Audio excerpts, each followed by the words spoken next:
Ce soir-là, Marcus a décidé de suivre sa femme de ménage dans les rues de Lagos. Il pensait attraper une voleuse. Mais ce qu'il a découvert au bout de cette ruelle a tout changé. Sa façon de voir les gens. Sa façon de se voir lui-même. Et le reste de sa vie. Restez avec moi jusqu'à la fin. Parce que cette histoire, elle va vous toucher là où vous ne l'attendez pas. Avant de commencer, dites-moi dans les commentaires d'où vous me regardez ce soir. De Dakar, d'Abidjan, de Paris, de Montréal, de Douala, de Libreville, de Kinshasa, dites-moi. Votre présence ici me donne la force de continuer à créer pour vous. Et si vous n'êtes pas encore abonné à cette chaîne, c'est le moment.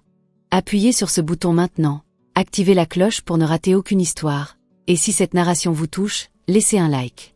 C'est simple, ça ne vous coûte rien, et ça m'aide énormément. Maintenant, installez-vous confortablement. Voici l'histoire de Marcus et Sarah.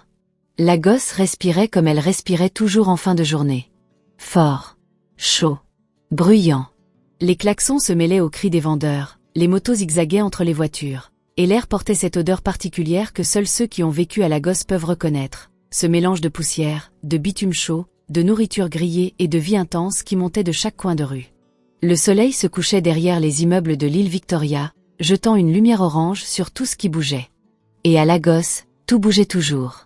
Dans le quartier de Lekki, là où les maisons avaient des portails électriques et des caméras de surveillance, là où les gardiens portaient des uniformes repassés et les voitures coûtaient plus cher que ce que la plupart des gens gagnaient en 10 ans, il y avait une villa. Une grande villa blanche avec un toit plat, une piscine dans la cour, des palmiers taillés avec soin tout le long de l'allée, et des fenêtres si larges qu'on aurait dit que la maison elle-même regardait Lagos avec un certain mépris. Cette villa appartenait à Marcus Adeyemi. Marcus Adeyemi avait 30 ans. Il était né dans cette même ville, dans un quartier qui n'existait presque plus dans sa mémoire parce qu'il avait tout fait pour l'effacer. Ses parents avaient été humbles, travailleurs, dignes, mais pauvres. Son père réparait des téléviseurs dans un petit atelier à Muchin. Sa mère vendait du riz et du ragoût de poisson depuis un grand bassin métallique posé sur un tabouret devant leur maison. Marcus avait grandi avec ça. Avec la sueur de son père sur ses mains noires d'huile de machine. Avec les pieds fatigués de sa mère qui ne se plaignait jamais. Avec la certitude que si lui ne travaillait pas avec acharnement, la vie allait l'avaler. Et il avait travaillé. Dieu sait comment il avait travaillé. Il avait été le meilleur de sa classe à l'école primaire, puis au secondaire, puis à l'université de Lagos où il avait étudié l'ingénierie pétrolière avec une concentration qui faisait peur à ses camarades. Il dormait 4 heures par nuit certains soirs. Il mangeait ce qu'il pouvait, quand il pouvait. Et quand il avait décroché son diplôme avec mention très honorable, une grande société pétrolière basée à Port Harcourt l'avait recruté immédiatement. 5 ans plus tard, il avait créé sa propre société de conseil en énergie. 3 ans après ça, il était riche. Vraiment riche. À 30 ans, Marcus Adeyemi possédait cette villa à Lekki, un appartement à Abuja, une voiture de luxe allemande noire, et une réputation dans le monde des affaires nigérian qui faisait que les gens retenaient leur souffle légèrement quand il entrait dans une pièce. Il était grand, bien bâti, le visage carré avec une mâchoire forte, des yeux sombres qui regardaient tout avec une précision un peu froide. Il ne souriait pas facilement. Pas parce qu'il était méchant, mais parce qu'il avait appris très tôt que dans ce monde, ceux qui sourient trop sont souvent ceux qui se font avoir. Il avait des employés dans son entreprise. Il avait des assistants, des chauffeurs, des gardiens. Et il avait une femme de ménage. Une seule. Une jeune femme qui venait chaque matin, du lundi au samedi, nettoyer cette grande villa, préparer ses repas, laver son linge et repartir le soir. Il ne la connaissait pas vraiment. Il savait son prénom. Il connaissait son visage. Il savait qu'elle faisait bien son travail parce que la maison était toujours propre quand il rentrait. Mais au-delà de ça, elle n'existait pas vraiment dans son univers. Elle était une employée parmi d'autres. Une ligne dans son budget mensuel. Une présence silencieuse qui s'occupait de l'ordinaire pendant qu'il s'occupait de l'extraordinaire. Elle s'appelait Sarah. Sarah Okafor. Sarah avait 20 ans. 20 ans et déjà portait sur ses épaules un poids que beaucoup d'adultes de 40 en n'auraient pas supporté sans se briser. Elle était arrivée à Lagos depuis Enugu 3 ans plus tôt, à 17 ans, avec un petit sac en tissu, 2 pagnes pliées soigneusement, et une adresse griffonnée sur un bout de papier par une cousine qui lui avait promis qu'à Lagos, on trouvait toujours un moyen de s'en sortir. Elle avait d'abord travaillé dans un restaurant de la route de Badagry, debout 12 heures par jour, ramenant à peine de quoi payer la chambre minuscule qu'elle partageait avec 2 autres filles dans une maison à Isaleco. Puis une voisine lui avait parlé d'une agence qui plaçait des aides ménagères dans de bonnes maisons. Elle avait postulé. On l'avait envoyée chez Marcus Adeyemi. Sarah n'était pas ordinaire à regarder. Elle avait une beauté qui ne criait pas, qui ne se donnait pas en spectacle, mais qui existait avec une telle évidence que les gens la remarquaient sans toujours comprendre pourquoi ils continuaient à la regarder. Elle avait un teint de bois d'ébène profond et brillant, des yeux en amande avec quelque chose de doux et de sérieux en même temps, une bouche pleine qui souriait rarement mais quand elle souriait, c'était comme si une lampe s'allumait quelque part dans la pièce. Elle était mince mais pas fragile, avec cette solidité particulière de ceux qui ont appris à se tenir debout même quand le vent soufflait fort. Elle portait toujours ses cheveux attachés au quand elle travaillait, un simple chouchou noir, et elle avait l'habitude de se mordre légèrement la lèvre inférieure quand elle réfléchissait à quelque chose. Mais Marcus ne voyait pas tout ça. Marcus voyait une employée. Un dos courbé au-dessus d'un balai. Des mains dans de l'eau savonneuse. Un tablier bleu marine. Une présence utile et discrète. Pendant 8 mois, les choses avaient fonctionné ainsi. Sarah arrivait à 7 heures du matin. Elle saluait le gardien Emeka qui lui ouvrait le portail en bâillant. Elle entrait dans la maison par l'entrée de service, enfilait son tablier, et commençait sa journée. Elle connaissait chaque recoin de cette villa. Elle savait que Marcus préférait ses œufs brouillés sans lait. Elle savait qu'il aimait ses chemises amidonnées légèrement, pas trop. Elle savait qu'il ne fallait jamais déplacer les dossiers empilés sur le coin gauche de son bureau de travail, même si ça ressemblait à un désordre. Elle savait toutes ces petites choses parce qu'elle observait, parce qu'elle faisait attention, parce qu'elle avait compris depuis longtemps que pour rester dans une bonne maison, il fallait être irremplaçable sans jamais le montrer. Marcus, lui, rentrait le soir dans une maison impeccable, mangeait un repas chaud si Sarah avait eu le temps de cuisiner, et remarquait à peine les détails de tout ce travail silencieux accompli pendant son absence. C'était normal pour lui. C'était ce pourquoi il payait. Pas généreusement, d'ailleurs. Le salaire qu'il versait à Sarah était le salaire standard fixé par l'agence, ni plus ni moins. Il n'avait jamais pensé à donner un bonus, à demander si elle allait bien, à se souvenir de son anniversaire. Pas parce qu'il était cruel. Juste parce qu'il n'y pensait pas. Les gens comme lui ne pensaient pas à ces choses-là. Mais il y avait quelque chose qui avait commencé à agacer Marcus. Quelque chose de petit, de presque insignifiant, qui pourtant revenait chaque soir comme une petite pierre dans sa chaussure. Il avait commencé à remarquer que la nourriture disparaissait. Pas en grande quantité. Pas d'une façon qui aurait pu ressembler à un vol organisé. Mais des petites choses. La moitié d'un poulet rôti qui avait pourtant été entier le matin. Un bol de riz que Sarah avait préparé en grande quantité et dont il ne restait que la moitié quand Marcus passait le soir à la cuisine. Des plantains frits. Du ragoût d'égusi. Des beignets de haricots qu'Emeka, le gardien, avait apporté un matin en cadeau d'une fête de famille. Au début, Marcus ne disait rien. Il se disait que c'était peut-être lui qui avait mal compté, que peut-être Sarah avait mangé lors de sa pause déjeuner, ce qui était normal, ce qui était même son droit. Mais les semaines passaient et la sensation persistait. Cette impression que Sarah emportait quelque chose le soir en partant. Pas en grande quantité. Jamais rien d'extravagant. Mais régulièrement. Systématiquement. Comme quelqu'un qui prendrait ce dont elle avait besoin, simplement, sans y penser 2 fois. Marcus avait commencé à observer. Il avait modifié ses horaires de rentrée sans prévenir, rentrant tantôt plus tôt, tantôt plus tard, espérant surprendre Sarah en train de faire quelque chose qu'elle ne devrait pas faire.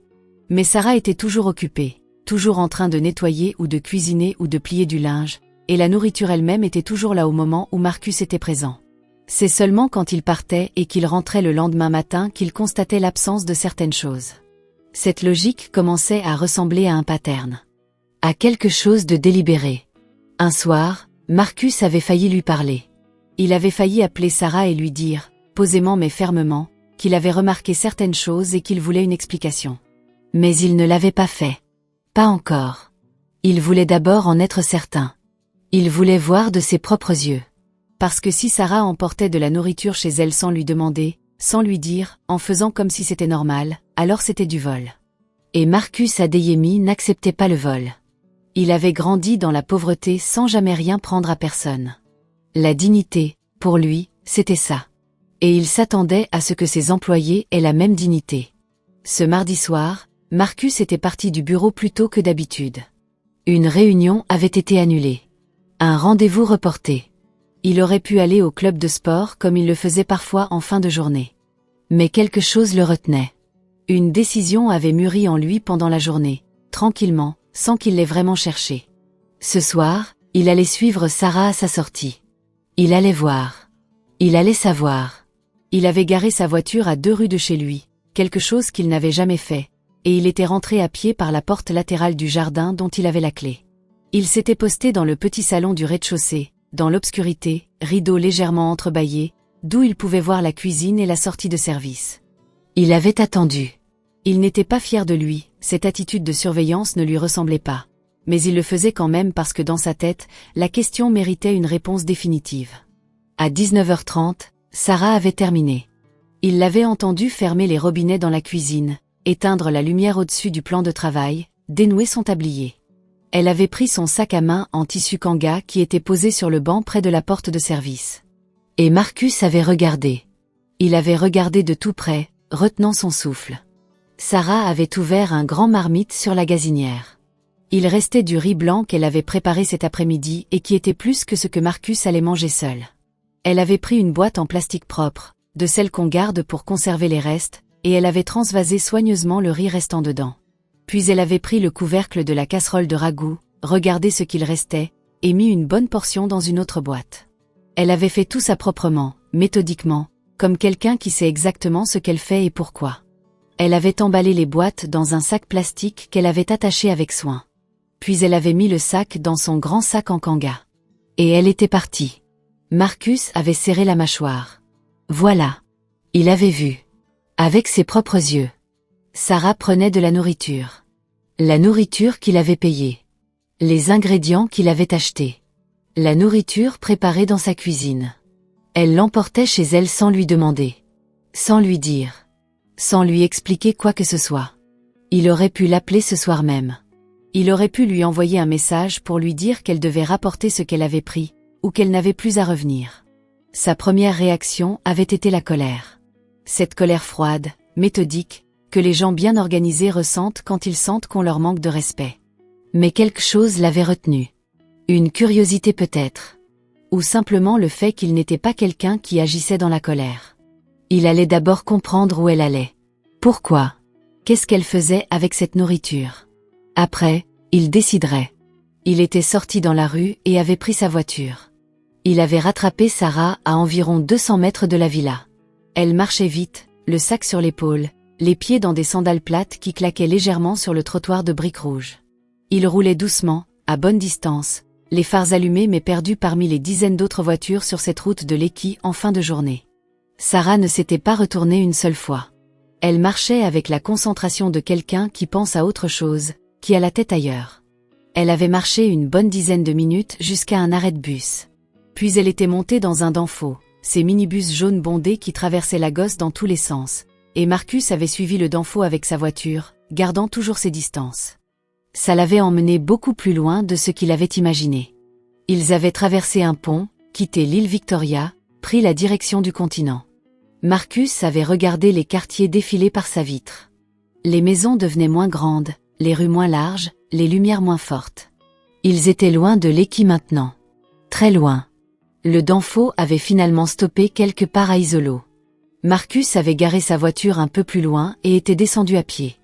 Il avait vu Sarah descendre du bus et s'enfoncer dans une ruelle entre 2 rangées de maisons basses. Il avait suivi à pied, à distance suffisante pour ne pas être vu dans cette pénombre de début de nuit. La ruelle sentait la fumée de bois et la friture. Des enfants jouaient encore dehors malgré l'heure tardive. Des femmes discutaient devant des portes ouvertes. Un transistor quelque part diffusait une musique yoruba grêle et joyeuse. Sarah s'était arrêtée devant une maison. Une petite maison de 2 pièces avec un mur extérieur en ciment non peint, une porte en bois dont la peinture bleue avait presque entièrement disparu, une ampoule nue suspendue à un fil au-dessus de l'entrée. Elle avait frappé à la porte d'une façon particulière, 3 petits coups rapides, puis elle avait attendu. La porte s'était ouverte. Marcus avait vu une petite fille d'environ 8 ou 9 ans.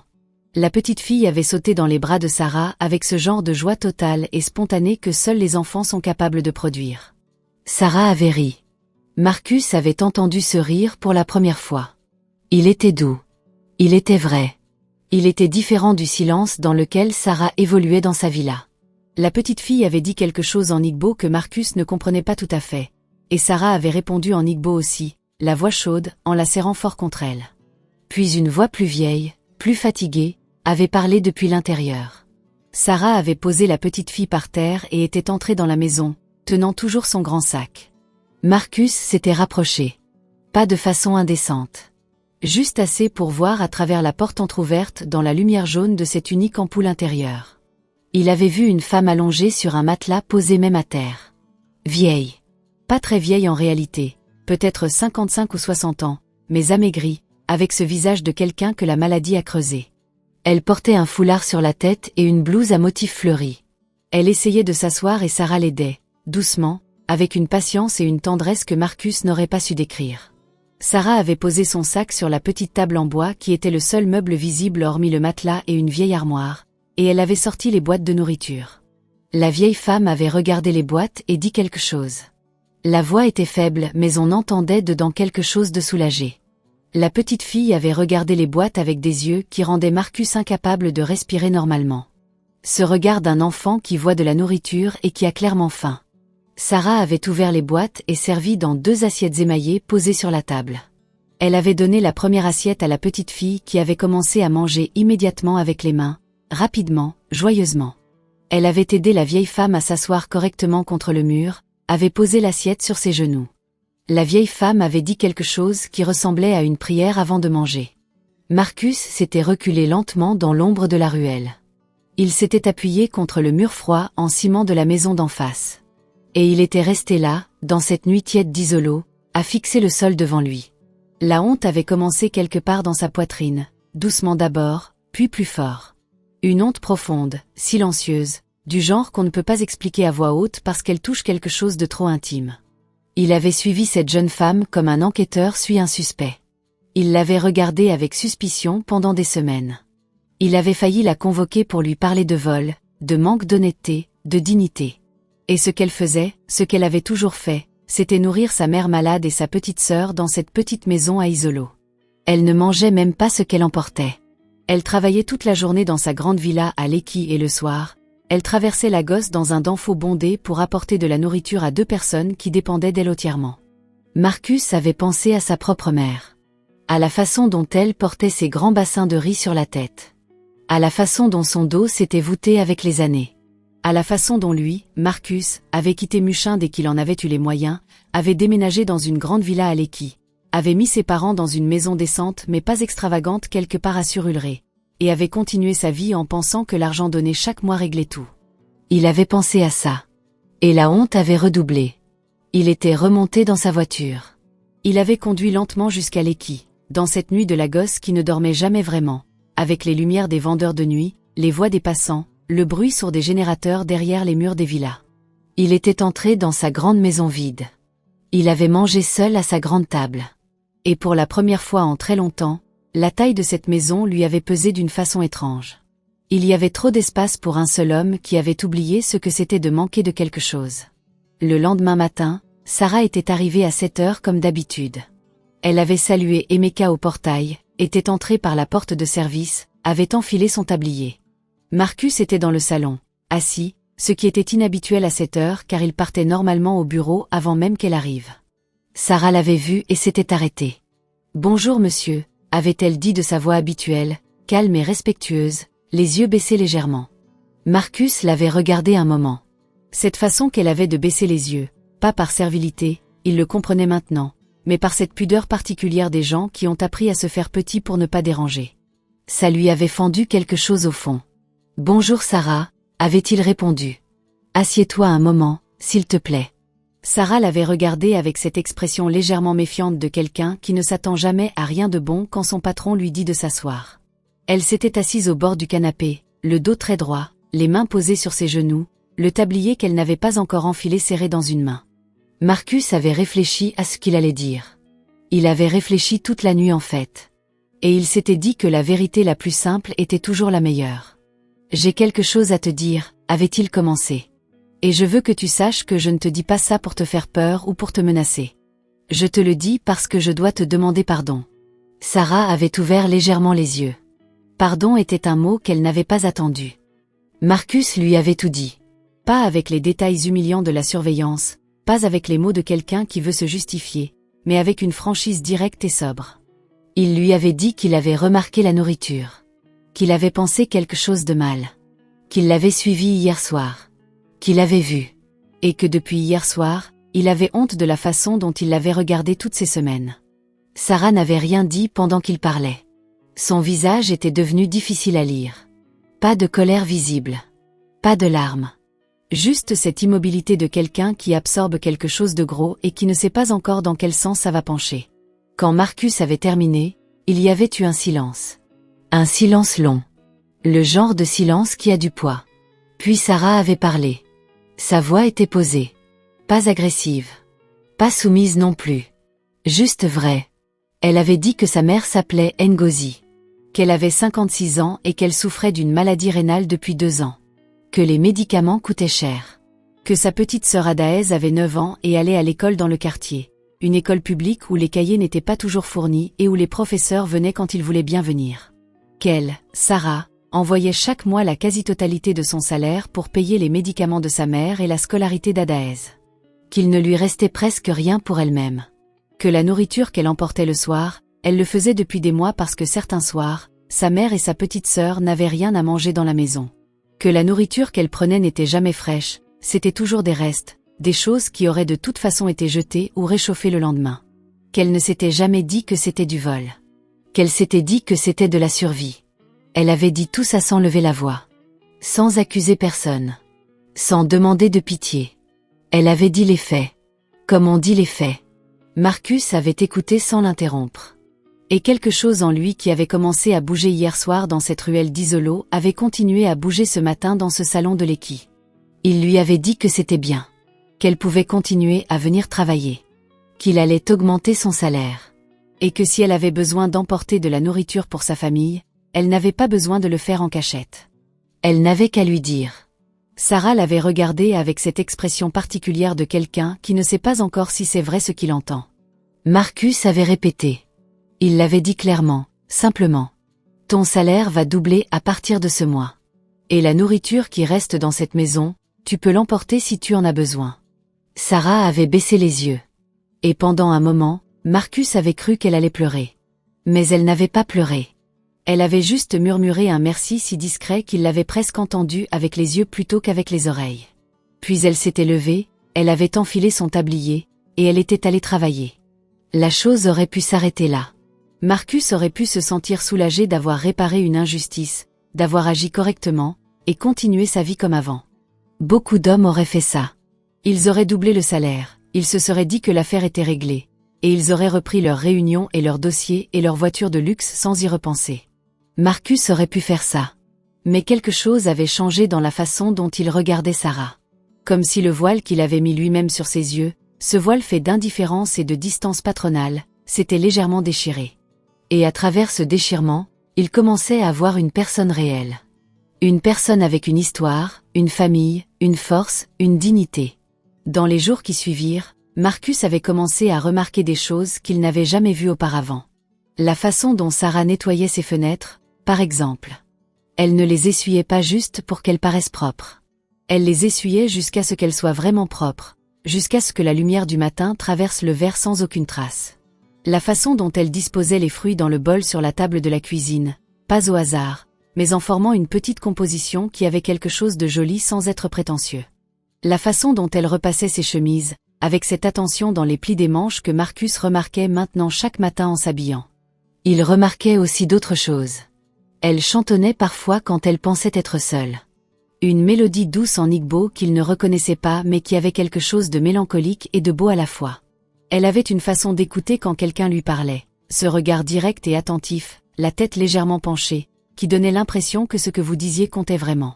Elle avait l'habitude de mettre une petite fleur dans un verre d'eau sur le rebord de la fenêtre de la cuisine, une petite chose de rien du tout, une fleur cueillie dans le jardin ou achetée pour presque rien au marché, qui changeait pourtant l'atmosphère de la cuisine d'une façon que Marcus ne pouvait pas exactement expliquer. Un matin, environ 2 semaines après cette conversation, Marcus était rentré de son jogging matinal plus tôt que d'habitude. Sarah était dans la cuisine. Elle préparait le petit déjeuner. Il y avait une odeur d'œufs et d'ail et de tomates grillées qui avait envahi tout le rez-de-chaussée. Marcus s'était arrêté à l'entrée de la cuisine et l'avait regardé. Elle ne l'avait pas encore vu. Elle était de dos, les épaules légèrement bougées par les gestes de cuisiner, chantonnant tout bas cette mélodie igbo. Et il y avait dans cette image quelque chose de tellement simple et tellement juste que Marcus était resté là, sans bouger, pendant peut-être 30 secondes. Puis Sarah s'était retournée et l'avait vu. Elle n'avait pas sursauté. Elle avait juste arrêté de chantonner et dit de sa voix calme, « Le petit déjeuner sera prêt dans 10 minutes, monsieur. » Marcus avait dit qu'il n'était pas pressé. Puis il avait demandé, sans trop réfléchir, si elle avait eu des nouvelles de sa mère récemment. Sarah l'avait regardé avec un mélange de surprise et de prudence. Puis elle avait dit que oui. Que sa mère avait eu un rendez-vous médical la semaine passée. Que le médecin avait dit que les reins continuaient à se détériorer lentement, mais que si elle prenait ses médicaments régulièrement, elle pouvait stabiliser la situation. Que le problème c'était surtout les médicaments qui étaient chers et qui n'étaient pas toujours disponibles dans la pharmacie du quartier. Marcus avait écouté. Puis il avait demandé le nom du médecin et de la maladie. Sarah lui avait dit. Marcus avait hoché la tête et n'avait plus rien dit. Le lendemain, il avait appelé un ami médecin, le docteur Babatunde, qui travaillait dans une grande clinique privée à l'île Victoria. Il lui avait demandé si la maladie dont souffrait la mère de Sarah pouvait être mieux prise en charge avec un suivi régulier dans une bonne structure. Le docteur Babatunde avait dit que oui, absolument, et qu'avec un traitement adapté, on pouvait non seulement stabiliser mais parfois même améliorer la fonction rénale si la maladie n'était pas trop avancée. Marcus avait demandé à son ami de prendre en charge Madame Ngozi Okafor comme patiente, et il avait ajouté l'adresse de la clinique sur un papier qu'il avait laissé sur la table de la cuisine pour Sarah. Quand Sarah avait trouvé le papier ce matin-là et qu'elle avait compris ce que c'était, elle était venue trouver Marcus dans son bureau. Elle s'était arrêtée dans l'encadrement de la porte. Marcus avait levé les yeux de ses dossiers. Sarah avait tenu le papier dans sa main. Sa voix était restée ferme mais quelque chose dans ses yeux avait changé. Elle avait dit, « Vous n'étiez pas obligé de faire ça. » Marcus avait répondu, « Je sais. » Il y avait eu un silence. Puis Sarah avait dit merci d'une voix tellement sincère que c'était presque difficile à entendre. Pas un merci de politesse. Un merci du genre que les gens disent quand quelque chose de lourd a été soulevé de leurs épaules et qu'ils ne savent pas encore quoi faire de leur légèreté retrouvée. Marcus avait hoché la tête et avait dit qu'Emeka les conduirait à la clinique le samedi matin pour le premier rendez-vous. Sarah avait baissé les yeux une seconde, puis les avait relevés, et cette fois elle n'avait pas baissé les yeux. Elle avait dit, « D'accord, monsieur. » Elle était repartie dans la cuisine. Et Marcus avait regardé la porte vide qu'elle venait de quitter pendant peut-être une minute avant de réaliser qu'il fixait la porte.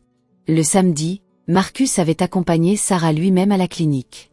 Il avait prévu de juste les déposer avec Emeka, mais au dernier moment il avait décidé d'y aller. Il ne s'était pas vraiment demandé pourquoi. Il s'était juste retrouvé dans la voiture. Emeka conduisait, Sarah était assise à l'arrière avec sa petite sœur Adaez qui était venue aussi. Et Marcus était assis à l'avant-côté du chauffeur. Adaez avait 9 ans et elle avait la bougeotte. Elle regardait par la vitre avec des yeux ronds, commentait tout ce qu'elle voyait dans les rues de Lagos avec une voix au perché et des exclamations que Marcus entendait depuis le siège avant. Sarah lui parlait doucement pour la calmer. À un moment, Adaez avait demandé à Sarah en igbo qui était l'homme assis devant, et Sarah avait répondu, toujours en igbo, quelque chose que Marcus n'avait pas tout compris mais dans lequel il avait reconnu le mot patron. Adaez avait répondu quelque chose et Sarah avait répondu quelque chose et puis Adaez avait ri, ce rire clair de petite fille, et Marcus avait souri sans savoir pourquoi. À la clinique, le docteur Babatunde avait examiné Madame Ngozi longuement et sérieusement. Il avait dit que l'état n'était pas désespéré. Qu'avec un bon suivi et les bons médicaments, il y avait de l'espoir réel. Il avait établi un protocole de soins. Marcus avait réglé tous les frais sans que Sarah ait à sortir son porte-monnaie. Sarah n'avait rien dit sur ce point. Mais dans la voiture au retour, quand Marcus avait tourné la tête un instant et avait croisé son regard dans le rétroviseur, il avait vu dans ses yeux quelque chose qu'il n'oublierait pas de sitôt. Les semaines qui suivirent avaient eu une qualité particulière. Difficile à nommer exactement. Quelque chose avait changé dans cette villa de Lekki, pas dans les murs ou les meubles, mais dans l'atmosphère. Dans la façon dont les deux personnes qui y vivaient leur journée, chacune de leur côté, se regardaient et se parlaient maintenant. Marcus avait pris l'habitude de prendre son petit déjeuner dans la cuisine plutôt que dans la grande salle à manger. La cuisine était plus petite, plus chaleureuse, et Sarah y était le matin. Il ne parlait pas beaucoup au début. Sarah continuait à faire son travail. Marcus buvait son café et regardait les nouvelles sur son téléphone. Mais parfois l'un ou l'autre disait quelque chose. Une observation anodine sur la météo ou sur la circulation à Lagos. Une question courte. Une réponse courte. Ces petits échanges qui ne veulent rien dire pris séparément mais qui, mis bout à bout, construisent quelque chose. Un matin, Marcus avait renversé son café sur sa chemise blanche juste avant une réunion importante. Il avait dit un mot que les gens bien élevés ne disent pas et il était parti chercher une autre chemise en catastrophe. Sarah l'avait regardé aller et venir, avait pris la chemise tachée, l'avait mise à tremper dans de l'eau froide avec quelque chose qu'elle avait dans un petit flacon bleu. Et quand Marcus était redescendu avec sa deuxième chemise et son attaché-caisse, elle lui avait dit « La chemise sera comme neuve ce soir ». Marcus avait dit merci et était parti. Le soir, la chemise était effectivement comme neuve sur son cintre. Un autre soir, Marcus était rentré d'une journée difficile. Une négociation qui avait tourné court. Un contrat qu'il avait cru gagner et qui lui avait glissé entre les mains à la dernière minute à cause de la mauvaise foi d'un partenaire. Il était entré dans la maison avec cette fatigue lourde de quelqu'un qui a retenu sa colère toute la journée et qui n'a plus la force de la retenir. Sarah était encore là, elle finissait quelque chose dans la cuisine. Elle l'avait regardé entrer et elle n'avait rien dit sur son expression. Elle avait juste posé un grand verre d'eau fraîche avec une tranche de citron sur la table du salon et elle avait dit que le dîner serait prêt dans 20 minutes s'il voulait se changer d'abord. Il s'était changé. Il était redescendu. Elle avait préparé du jollof rice avec du poulet grillé, simple mais parfait, et elle avait mis la table pour lui avec une attention dans les détails qu'il n'avait remarqué que maintenant. Elle s'apprêtait à partir quand il l'avait appelé. « Tu veux pas manger avant de partir ?» avait-il demandé. Sarah s'était arrêtée. Elle l'avait regardé avec cet air légèrement décalé de quelqu'un à qui on pose une question à laquelle on ne s'attendait pas. « J'ai de quoi manger chez moi », avait-elle dit doucement. Marcus avait désigné la chaise en face de lui. « Il y a trop de nourriture pour moi seule. Assieds-toi. » Sarah avait hésité une seconde. Puis elle s'était assise. Et ils avaient mangé ensemble dans la salle à manger de cette grande villa. Marcus Adeyemi le riche homme d'affaires et Sarah Okafor la femme de ménage, et aucun des deux n'avait trouvé ça bizarre. C'était juste deux personnes qui dînaient. Ils avaient parlé. Vraiment parlé, pour la première fois. Marcus avait demandé à Sarah de lui parler d'Enugu, d'où venait sa famille. Sarah lui avait parlé de sa ville avec une nostalgie douce, des collines vertes, des marchés colorés, de la chaleur des voisins, de la façon dont sa mère chantait le matin en préparant le feu pour le petit déjeuner. Marcus avait écouté avec cette concentration qu'il mettait d'habitude dans ses réunions d'affaires. Sarah lui avait demandé, avec une timidité qu'elle avait un peu surmontée ce soir-là, comment il avait fait pour construire son entreprise. Marcus lui avait parlé de ses années à l'université, des nuits blanches, des premiers refus, des premières réussites, de la solitude des débuts. Sarah avait écouté avec ce regard attentif et direct qu'il connaissait maintenant. À un moment, Marcus avait dit quelque chose de drôle sur un client particulièrement difficile qu'il avait eu dans ses premières années. Quelque chose de légèrement absurde dans la façon de raconter. Sarah avait ri. Ce même rire qu'il avait entendu dans la ruelle d'Isolo ce fameux soir. Mais là, c'était pour lui. Il avait souri sans s'en rendre compte. Il était presque 22 heures quand Sarah avait regardé sa montre et s'était exclamé qu'il était tard. Marcus avait demandé à Emeka de la ramener chez elle. Sarah avait protesté que ce n'était pas nécessaire, qu'elle prenait le Danfo. Marcus avait dit qu'à cette heure, il n'était pas question qu'elle traverse Lagos seule dans un bus bondé. Sarah l'avait regardé un moment. Puis elle avait dit « D'accord, merci ». Emeka l'avait raccompagnée. Marcus était resté dans la salle à manger vide après leur départ. Il avait regardé les deux assiettes, les deux verres, et il s'était rendu compte qu'il n'avait pas passé une soirée aussi légère depuis très longtemps. Peut-être depuis avant qu'il ne devienne riche. Peut-être depuis avant qu'il n'apprenne à tout contrôler, tout calculer, tout gérer. Les choses avaient évolué lentement. Pas comme dans les films où tout va très vite et les sentiments explosent avec des violons. Non. Dans la vraie vie de Lagos, les choses évoluaient entre deux réunions, entre deux klaxons, dans la chaleur ordinaire d'un mardi matin ou d'un jeudi soir. Marcus avait commencé à rentrer plus tôt de son bureau. Pas consciemment d'abord. Il se disait qu'il voulait travailler depuis chez lui, que c'était plus calme. Mais la vérité, qu'il n'aurait pas su dire à voix haute encore à ce stade, c'est que la villa était plus agréable quand Sarah y était. Il y avait une vie dans ces pièces quand elle était là. Une présence chaleureuse que le vide et le luxe ne pouvaient pas remplacer. Un après-midi, il l'avait trouvée assise dans le jardin pendant sa pause, un livre à la main. Il s'était arrêté. Il ne savait pas qu'elle lisait. Il avait demandé ce que c'était. Elle lui avait montré la couverture, un roman d'une auteure nigériane qu'il connaissait de nom mais n'avait jamais lu. Elle lui avait demandé s'il aimait lire. Marcus lui avait dit qu'autrefois oui, mais que maintenant il lisait surtout des rapports et des contrats. Sarah avait dit que c'est dommage, que les romans apprenaient des choses que les rapports ne pouvaient pas apprendre. Marcus avait demandé quoi par exemple. Sarah avait répondu, comment les gens pensent vraiment.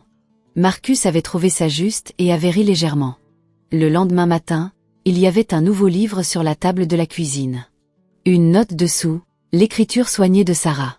Elle avait écrit « Je pense que vous aimerez celui-là ». C'était un roman d'un auteur nigérian que Marcus ne connaissait pas. Il avait emporté le livre dans son bureau. Ce soir-là, il avait commencé à le lire.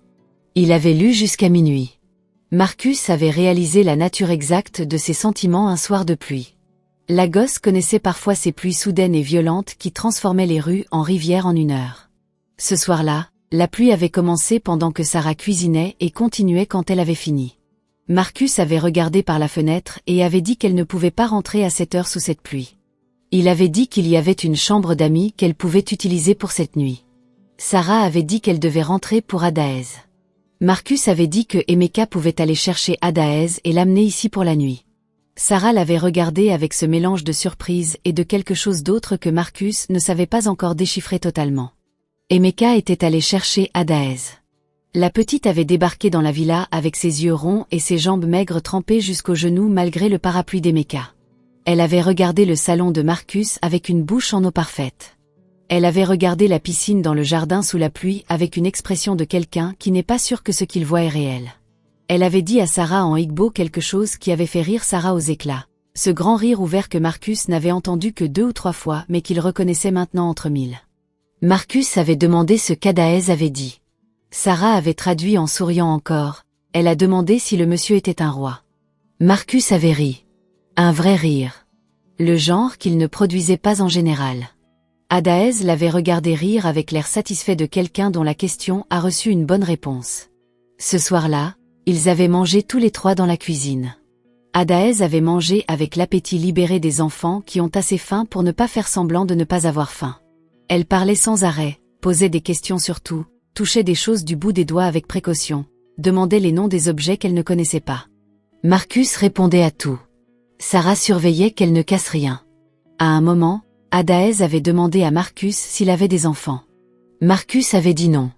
Adaez avait dit que c'était dommage parce qu'il avait beaucoup de place ici et que les enfants aimaient les grandes maisons. Sarah avait grondé doucement Adaez pour son impertinence. Marcus avait dit que non, qu'elle avait parfaitement raison.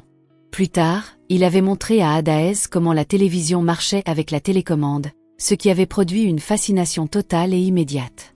Il avait laissé les 2 sœurs dans la grande chambre d'amis et était allé dans sa chambre. Il s'était allongé sur son lit et avait fixé le plafond dans le noir. Et là, clairement, sans ambiguïté possible, il avait su. Il avait su qu'il était en train de tomber amoureux de Sarah Okafor. La question n'était pas de savoir s'il l'aimait. La question était de savoir quoi faire avec ça. Parce que Marcus Adeyemi n'était pas du genre à agir avant d'avoir réfléchi. Et là, il avait beaucoup à réfléchir. Il était son patron.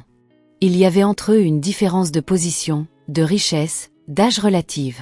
Sarah était dans une situation de vulnérabilité économique qui faisait que tout ce qu'il pourrait dire ou faire risquait d'être mal interprété ou pire, mal reçu parce qu'elle se sentirait obligée de répondre positivement par peur de perdre son travail et ses revenus. Marcus ne voulait pas ça. Il ne voulait pas que Sarah soit avec lui par obligation ou par peur. Si jamais quelque chose devait se construire entre eux, il fallait que ça vienne d'elle librement, en sachant qu'elle avait le choix. Il avait réfléchi à ça longtemps. Et il avait pris une décision. Le lendemain matin, après qu'Emeka eut ramené Adaez chez elle pour l'école, Marcus avait demandé à Sarah de s'asseoir. Elle s'était assise comme la première fois, dos droit, mains sur les genoux. Mais cette fois il y avait moins de méfiance dans ses yeux. Quelque chose s'était ouvert entre eux ces dernières semaines. Marcus lui avait dit qu'il voulait l'aider de façon plus substantielle. Pas juste le salaire et les consultations médicales. Il voulait lui proposer un accord. Il allait payer la scolarité d'Adaez dans une vraie école privée à partir de la prochaine rentrée. Il allait prendre en charge tous les frais médicaux de Madame Ngozi jusqu'à sa guérison ou sa stabilisation.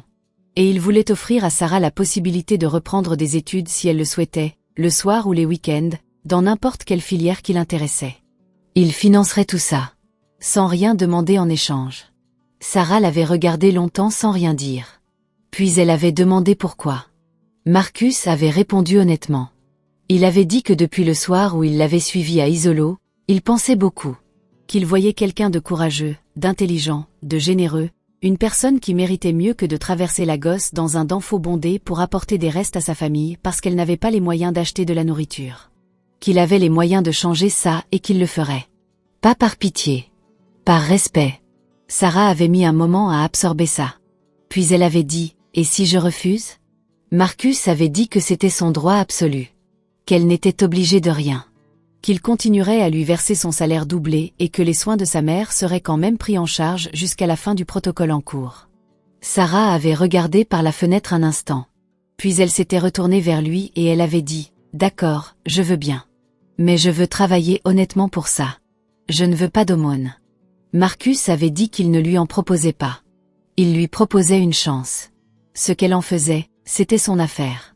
Sarah avait hoché la tête. Et quelque chose dans son visage avait changé ce matin-là. Quelque chose s'était desserré. Les mois qui suivirent avaient eu une texture différente. Sarah avait commencé des cours du soir en gestion et comptabilité dans une école professionnelle de l'île Victoria. Marcus avait arrangé que Emeka la dépose et la récupère les soirs où elle avait cours. Adaez avait été inscrite dans une école privée sérieuse à Isolo, avec des uniformes neufs et des cahiers complets et des professeurs présents tous les jours. Madame Ngozi suivait son protocole de soins à la clinique du docteur Babatunde et ses résultats s'amélioraient progressivement, doucement mais réellement. Marcus observait tout ça. Il observait Sarah qui revenait de ses cours du soir avec des cours dans un cahier et quelque chose d'allumé dans les yeux. Il observait Adaez qui lui montrait fièrement ses devoirs quand elle venait parfois à la villa avec Sarah. Il observait Madame Ngozi qui commençait à sortir du lit plus facilement lors des visites à la clinique. Et il observait Sarah tout court. La façon dont elle avait commencé à parler avec une légère assurance nouvelle. La façon dont elle posait des questions sur son entreprise à lui, des questions intelligentes, précises, qui montraient qu'elle comprenait les mécanismes économiques dont elle entendait parler dans ses cours. La façon dont elle avait commencé à suggérer des petites choses dans la maison, une nouvelle organisation de la cuisine, un meilleur rangement des placards, toujours avec respect mais avec une confiance qui n'était pas là avant. Marcus avait aussi réalisé quelque chose d'important dans ces mois. Sarah n'était pas tombée dans la dépendance. Elle n'était pas devenue celle qui attendait qu'on lui donne. Elle avait pris ce qu'on lui offrait et elle en avait fait quelque chose de proprement à elle. Elle travaillait ses cours avec le même sérieux qu'elle mettait à nettoyer les fenêtres. Elle n'oubliait pas d'où elle venait et ne prétendait pas être autre chose que ce qu'elle était. Elle était reconnaissante sans être servile. Et ça, pour Marcus qui avait grandi à la sueur de ses propres efforts, c'était quelque chose qu'il respectait profondément. Un soir, ils avaient parlé longtemps dans le jardin. Le générateur ronronnait, les palmiers du jardin bruissaient légèrement dans la brise de l'Atlantique qui venait jusqu'à l'Équis certains soirs. Marcus avait demandé à Sarah ce qu'elle voulait faire dans 5 ans. Elle l'avait regardé en réfléchissant vraiment, pas une réponse préfabriquée, et elle avait dit qu'elle voulait créer quelque chose. Une petite structure pour aider les femmes de son quartier à apprendre un métier. Pas une grande organisation, juste quelque chose de local, de concret, qui donnait aux femmes qui n'avaient pas eu de chance les mêmes chances que celles qui en avaient eu. Marcus l'avait regardé parler et quelque chose dans sa poitrine avait serré doucement. Cette vision qu'elle portait, ce projet pour les autres alors qu'elle-même naviguait encore dans ses propres difficultés, ça disait quelque chose sur qui elle était qu'aucun diplôme et aucun salaire n'aurait pu dire mieux. Il y avait eu un silence après qu'elle eut fini de parler. Un de ces silences qui ont une qualité différente des autres silences. Puis Marcus avait dit, d'une voix un peu plus douce que d'habitude, « Je pense que tu y arriveras. » Sarah l'avait regardé. Et pour la première fois, elle n'avait pas baissé les yeux. C'est à ce moment que Marcus aurait voulu lui dire ce qu'il ressentait. Mais il s'était retenu encore. Parce qu'il ne voulait toujours pas que le contexte vienne parasiter la chose. Elle était encore son employée. Elle lui devait encore beaucoup dans sa tête à elle-même s'il lui ne voyait pas les choses comme ça. Il voulait attendre le bon moment. Le moment où les choses entre eux seraient assez claires pour que ce qu'il dirait ne puisse pas être mal interprété. Ce moment était venu d'une façon qu'il n'avait pas planifiée. Comme les vrais moments importants de la vie arrivent toujours. C'était un dimanche après-midi. Marcus n'avait pas de bureau ce jour-là. Sarah n'aurait normalement pas dû être là non plus, c'était son jour de congé. Mais elle avait appelé le matin pour demander si elle pouvait passer récupérer un livre qu'elle avait oublié la veille. Marcus avait dit oui bien sûr. Elle était venue. Le livre n'avait servi que de prétexte, ils s'en rendaient compte tous les deux sans le dire. Ils s'étaient retrouvés à la piscine dans l'après-midi, Marcus avec un café, Sarah avec de l'eau, tous les deux assis sur les chaises longues à ne pas vraiment lire mais à être là. Et là, dans cette lumière dorée d'un dimanche de Lagos, Marcus lui avait dit. Il n'avait pas fait un long discours. Ce n'était pas son style. Il avait dit les choses simplement. Qu'il avait des sentiments pour elle. Que ces sentiments avaient commencé le soir de la ruelle d'Isolo et n'avaient fait que grandir depuis.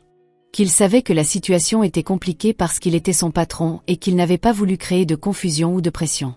Que si elle ne ressentait rien de tel, il respecterait ça entièrement et que rien ne changerait entre eux. Ni son travail, ni les soins de sa mère, ni l'école d'Adaez. Mais qu'il ne pouvait pas continuer à se taire parce que ça lui pesait. Sarah l'avait écouté sans l'interrompre. Elle avait regardé la surface de la piscine pendant qu'il parlait, cette eau bleue qui réfléchissait le ciel de Lagos. Quand il avait fini, elle était restée silencieuse un moment. Puis elle lui avait parlé à son tour. Elle lui avait dit qu'elle n'était pas venue que pour le livre. Qu'il y avait des semaines qu'elle se posait des questions sur ce qu'elle ressentait, sur ce que c'était que ces moments dans la cuisine, ces dîners partagés, ces conversations dans le jardin. Elle avait dit qu'elle avait eu peur de se tromper, peur de confondre la gratitude avec autre chose, peur de ne pas voir les choses telles qu'elles étaient. Mais que depuis un certain temps, elle savait que ce n'était pas de la gratitude. Marcus l'avait regardée. Sarah avait dit, « Ce n'est pas de la gratitude que je ressens quand tu ris. Ce n'est pas de la gratitude qui me fait chercher tes yeux dans une pièce. Ce n'est pas de la gratitude qui me fait vouloir te raconter ma journée quand je rentre chez moi le soir. » Marcus n'avait rien dit. Il n'avait pas besoin de dire quoi que ce soit. Il avait juste tendu la main vers elle et Sarah l'avait prise. Ils étaient restés là, la main dans la main, au bord de la piscine de cette villa de Lekki, dans la lumière d'un dimanche de Lagos, sans parler. C'était suffisant pour ce soir-là. C'était même beaucoup. Les mois qui suivirent avaient une qualité nouvelle encore. Ils s'étaient mis à se fréquenter sérieusement, avec une discrétion naturelle au début parce que Lagos avait des yeux partout et que ni l'un ni l'autre n'était du genre à exposer sa vie privée. Mais la discrétion n'était pas de la honte. C'était juste leur façon d'être. Marcus avait emmené Sarah au restaurant un soir, pas dans un grand restaurant chic où il allait d'habitude avec des partenaires d'affaires, mais dans un petit endroit qu'il avait connu dans sa jeunesse à Mainland, où on servait le meilleur suya de Lagos sur du papier journal et où la musique jouait fort et les gens chantaient. Sarah avait adoré. Elle connaissait ce genre d'endroit. Elle avait grandi dans ce genre d'endroit. Marcus avait réalisé quelque chose d'important cette nuit-là. Avec Sarah, il n'avait pas besoin de jouer un rôle. Il n'avait pas besoin d'être l'homme important et impressionnant. Il pouvait juste être Marcus. Marcus qui aimait le suya bien épicé et la bière froide et la musique yoruba trop forte. Marcus qui avait grandi à Mushin et qui ne l'oubliait pas vraiment malgré tout. Marcus qui parfois se demandait s'il était heureux dans cette grande villa vide.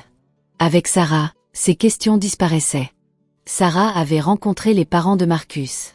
Sa mère l'avait regardé avec ses yeux de mère qui voit tout et juge vite, et après le repas chez les parents à Surulré, elle avait pris la main de Sarah dans la cuisine et lui avait dit en yoruba quelque chose que Sarah n'avait pas tout compris mais dont le ton était clair. C'était une approbation. Le père de Marcus, cet homme silencieux aux mains noires d'huile de machine même maintenant qu'il était à la retraite, avait parlé longuement avec Sarah et lui avait demandé de lui parler d'Enugu.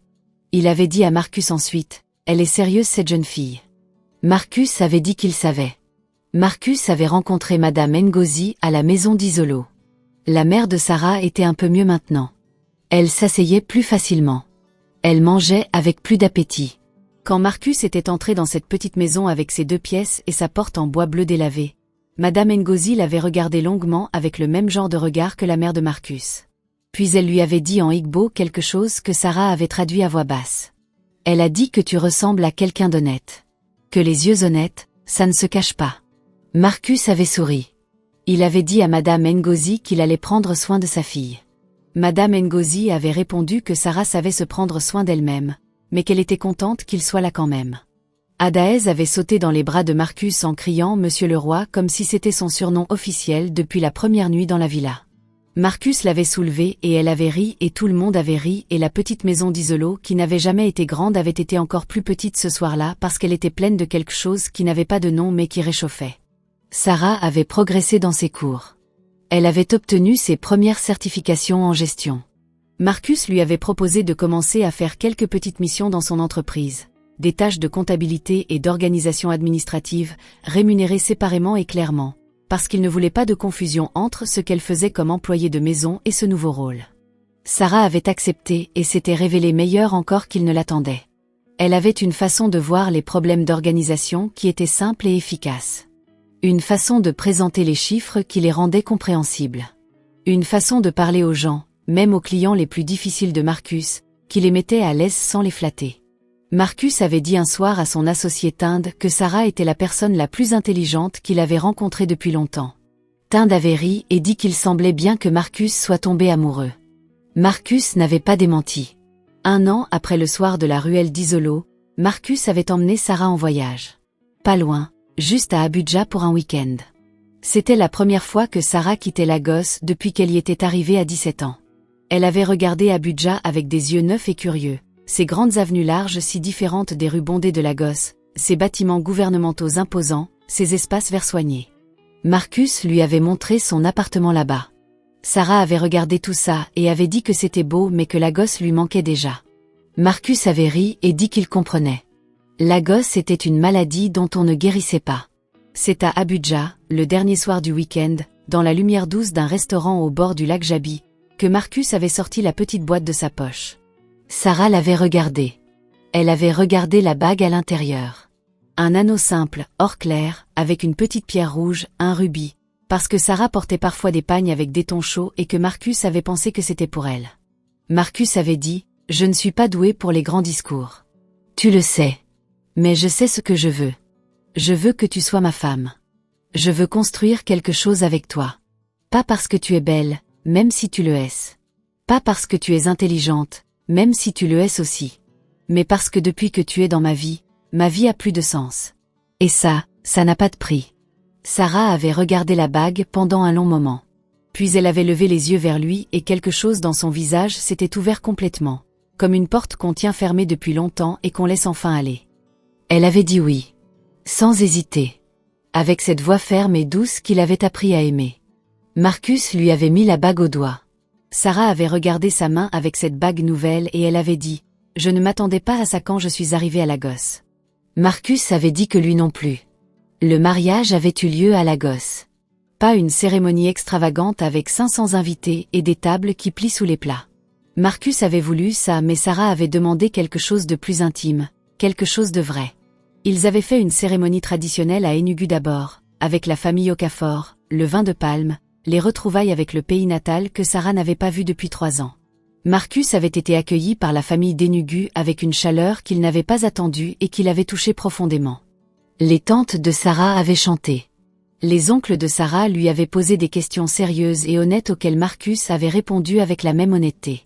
Madame Ngozi avait pleuré de joie, cette pleure légère de quelqu'un qui a eu peur longtemps que ça ne se passe pas bien et qui réalise que ça se passe très bien. À Lagos, ils avaient fait une réception à la villa de Lekki.